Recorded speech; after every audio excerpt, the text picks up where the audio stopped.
کاروان عبارت از 3 ماشین بارکش حامل زیاده از 1000 تن انگشت که از جانب وزارت صنعت و تکنولوژی‌های نوی جمهوری تاجیکستان و کارخانه واحد دولتی انگشت تاجیک تشکیل شده اند به شهر بختر رسید.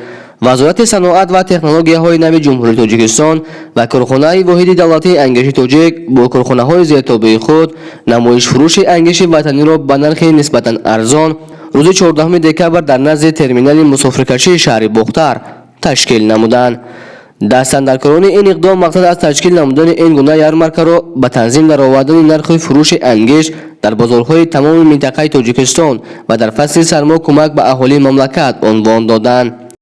نسبت به نرخ‌های در بازارهای کشور بوده نسبتاً ارزان بوده.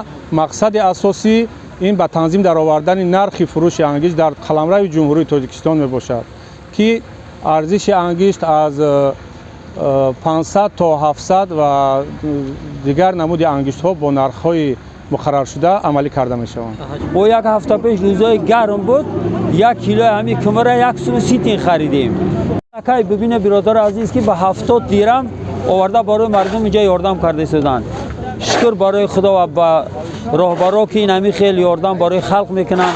صد آفرین به همین راهبرا و مهنتو که در روزی سرد خونه که نه هم اینجا آواره شده و برای مردم برای فایده مردم ببین که چخیل با کمری خوبه. ما بودیم خاک خالی بود اینا حاضر نگاه که چخیل با صفات اعلا و با شرایط خوب برای مردم حیا کردن.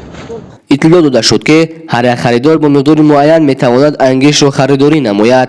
مسئولین هدف از جاری کردن این معیار را در برابر رسیدن انگشت به خریداران و دسترس شدن انگشت ارزان به تعداد هرچی بیشتری اهالی گفتند. باید ذکر کرد که این گونه یارمارکه در ناحیه دنگره نیز تشکیل کرده شد. طبق اطلاع سخنگوی رئیس شهر کلاب دلیر شریپوف روز 15 دکبر سال روان چنین یک کاروان انگشت با شماره 11 ماشین در حجم 300 تن انگشت به شهر کلاب وارد گشت. در این منطقه نرخ هر 1 کیلوگرم انگشت 50 تا 80 درم را تشکیل میداد و به ساکنان با این نرخ فروخته شد.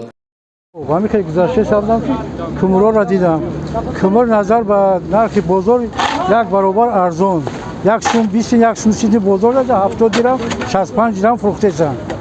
ما که جمهوری تاجیکستان میندار هستیم که در این وقت ضروری همین کمر را به نرخ ارزان به خلق مهیا کرد.